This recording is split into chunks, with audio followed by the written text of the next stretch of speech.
Berita buruk buat dunia karena ternyata no deal. Maksudnya apa no deal? Tidak ada kesepakatan antara Iran dengan Amerika. Yes, Iran dan Amerika akhirnya bertemu untuk bernegosiasi terhadap konflik bersenjata yang masih berlanjut sampai sekarang. Namun setelah ngobrol seharian, dan yang gue maksud seharian itu benar-benar seharian, no deal. Tidak ada kesepakatan dan kedua belah pihak kembali pulang. The bad news is that we have not reached an agreement. And I think that's bad news for Iran much more than it's bad news for the United States of America. So we go back to the United States having not come to an agreement. Loh, jadi akhirnya mereka udah ketemuan tapi nggak ada kesepakatan. Yes. Jadi perangnya belum selesai. Yes. Terus gimana nasib dunia? Nah, itu yang bakal kita bahas. Jadi apa aja yang terjadi? Apa aja yang mereka bahas? Dan kenapa Iran dan Amerika sama-sama tidak setuju dan tidak sepakat terhadap negosiasi yang baru saja terjadi? Terus Israel gimana? Nah, itu dia.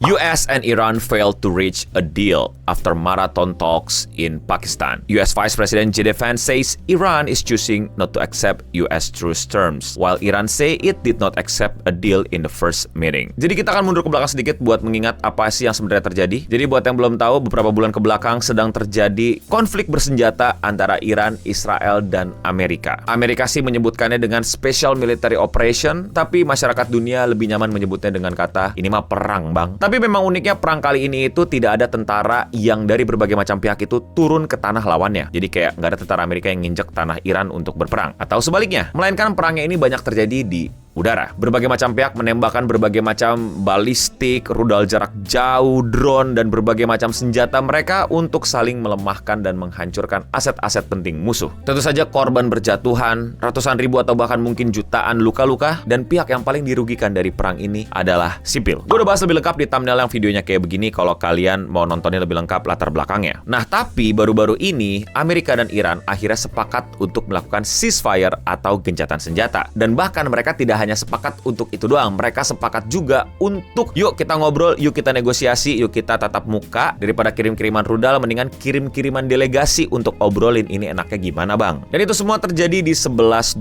April, dan lebih tepatnya di Pakistan sebagai negara mediator. Dan video ini direkam di tanggal 13 April pagi, dan hasilnya dari terakhir yang gue baca dan gue coba pahami adalah no deal. Tidak ada kesepakatan, tidak ada jalan keluar. Iran dan Amerika kembali ke titik nol. Oh ya, fun fact, sebenarnya Israel juga diajakin gencatan senjata, dan harusnya sih setuju-setuju aja. Tapi mereka bilang, iya mereka gencatan senjata, tapi ke Iran, bukan ke Lebanon Hizbullah. Dan selama gencatan senjata itu terjadi, Iran sama Amerika emang udah berhenti tembak-tembakan, tapi Israel masih lanjut. Nah, pihak Amerika ini ngirim J.D. Vance sebagai delegasinya, alias wakil presiden pemerintahan United States of America. Loh, kok bukan Donald Trump? Kan dia yang paling vokal tuh, yang paling sering nongol tuh ngomongin masalah ini. Sebenarnya nggak masalah ketika ada perjanjian kayak gini, presiden nggak harus datang, yang penting perwakilannya jelas dari pihak pemerintahan. Tapi kalau kalian kepo, ini Donald Trump di hari yang sama kemana, bang? Ada sibuk apa, bang? Ya, selama negosiasi ini berlangsung, Trump itu datang ke pertandingan UFC.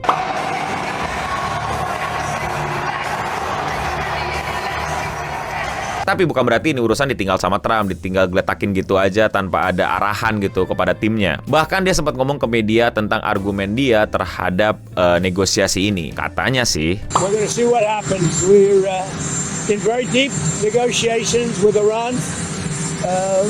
We win regardless. We've defeated them militarily. They've dropped a couple of water mines, you call them water mines in the boat. We've defeated all of their water boats too. Their Navy has gone 158 ships. They have 28 water droppers, mine droppers they call them. All of them are sunk. They probably have a couple of mines in the water. We have mine sweepers out there. We're sweeping the strait.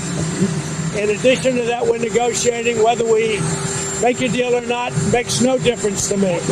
Jadi menurut Donald Trump, ya negosiasi ini kayak penting gak penting lah buat dia. Gak ada bedanya menurutnya. Karena menurutnya Amerika telah berhasil melumpuhkan Iran. Amerika sudah berhasil menghancurkan titik-titik penting bahkan pasukan-pasukan Iran. Amerika sudah menang. Ada perjanjian gak ada perjanjian buat Trump, ya nggak masalah. Toh Amerika udah menang, gitu kira-kira katanya. Dari pihak Iran yang datang itu adalah Muhammad Bagher Ghalibaf, parliamentary speaker di Iran, dan Abbas Araghchi, Menteri Luar Negeri Iran. Setelah mereka ngobrol selama 21 jam, yes, gue nggak bohong, 21 jam mereka ngobrolin ya, yang menurut gue pribadi adalah sebuah tanda yang baik ya. Mereka bener-bener mau ngobrol, mau ngomong gitu, mau diskusi daripada cuma datang ketemu 1 jam terus cabut. Ngobrolin apaan lu? Bocil-bocil ke coffee shop aja bisa 3 jam. Masa ini delegasi ngobrol cuman ya ini pikiran bodoh aja gitu ya, 3 jam atau 2 jam gitu ya. Dan 21 jam itu waktu yang cukup panjang gitu, dan menarik banget gitu. Ini bukan berarti mereka nggak ada istirahat ya, tentu ada breaknya, ada istirahatnya, ada break makan dan lain-lain lah, break kopi. Tapi 21 jam ngobrol sama musuh lu, itu menurut gua a really good sign. Cuman sayangnya no deal, nggak ada perjanjian, nggak ada kesepakatan, nggak ada perubahan. Amerika tetap berperang sama Iran dan Israel tetap ikutan. The United States having not come to an agreement, we've made very clear what our red lines are, what things we're willing to accommodate them on, and what things we're not willing to accommodate them on. And we've made that as clear as we possibly could, and they have chosen not to accept our terms. We need to see an affirmative commitment that they will not seek a nuclear weapon and they will not seek the tool that will enable them to quickly achieve a nuclear weapon, Vance said during a ceasefire in the 6-week US-Israeli war on Iran. Jadi menurut Presiden Amerika, no deal karena mereka sangat keberatan banget sama poin dari Iran yang sangat pengen di-highlight, yaitu adalah nuclear weapon. Iran tidak setuju terhadap permintaan Amerika untuk Iran stop berusaha untuk menciptakan nuclear weapon atau dengan cara apapun dapat mengachieve goal tersebut. Makanya pihak Amerika nggak bisa deal kalau ini nggak diain Iran untuk stop nuklir-nukliran. Dari pihak Iran pun mereka juga no deal, dan penjelasannya lebih tidak detail. Naturally, from the beginning, we should not have expected to reach an agreement in a single session. No one had such an expectation, Ministry of Spokesperson Ismail Baghaei said according to the state broadcaster ERIB. Jadi dari pihak Iran bilang bahwa emang udah di-expect sama mereka untuk kayaknya nggak mungkin dengan sekali pertemuan bakal deal. Sesederhana itu. Setidaknya sampai sekarang gue belum nemu penjelasan detailnya. Tapi yang pasti, no deal. Merespon dari kegagalan diplomasi tersebut, tanpa ada keputusan dari negosiasi dan kesepakatan kedua belah pihak, Donald Trump beberapa jam lalu itu merespon dengan sebuah perintah memblokade Strait of Hormuz. Trump says US to start blockading the Strait of Hormuz. The US President Donald Trump said the US Navy will immediately start blockading the Strait of Hormuz and will also interdict every vessel in international waters that had paid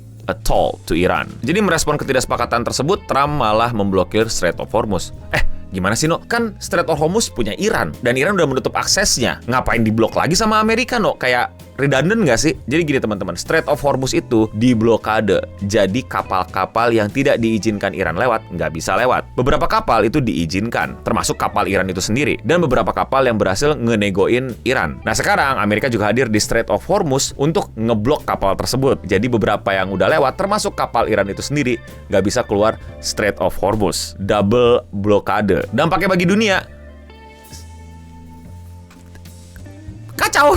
Karena sekarang yang ngeblok jalur 20% energi dunia, dua pihak. Lu mesti sepakat sama Iran dan juga Amerika. Jadi bang, mereka perang lagi. Well, mereka tuh belum berhenti perang. Mereka berhenti sementara untuk ceasefire. Berarti sekarang tembak-tembakan lagi? Enggak, mereka sudah sepakat selama 2 minggu itu tidak ada lagi kirim-kiriman tembak-tembakan. Ya tapi bisa jadi langgar karena udah ada yang ngelanggar tuh. Terus udah nih bang, gak ada pertemuan lagi? Nggak tahu, tapi masyarakat dunia berharap ini bukan pertama kali dan terakhir kalinya Iran sama Amerika bisa ngobrol. Mereka berharap kedepannya diadakan pertemuan-pertemuan lagi untuk menyelesaikan konflik bersenjata ini, yang tawanannya adalah dunia, lebih tepatnya energi dunia. Dan siapa bang yang paling dirugikan terhadap konflik ini? Sipil. Jadi itu rekan-rekan apa yang bisa saya share update mengenai konflik bersenjata Amerika, Iran, Israel ini. Tentu harapannya yang terbaik untuk kita semua. Kembali mengingatkan bahwa channel ini bukan channel berita, ini channel bening yang suka ngikutin dan ngebaca-bacain hal-hal yang lagi rame di internet. Gue bukan anak hubungan internasional, bukan ahli politik. Jadi please banget kalau ada koreksi, kalau ada update, kalau misalnya ada kritik, lakukan di kolom komentar di bawah. Dan ya, sekian seputar internet untuk episode kali ini. Gue Bening pamit undur diri. Thank you buat para member, dan untuk kita semua, stay clean and sound.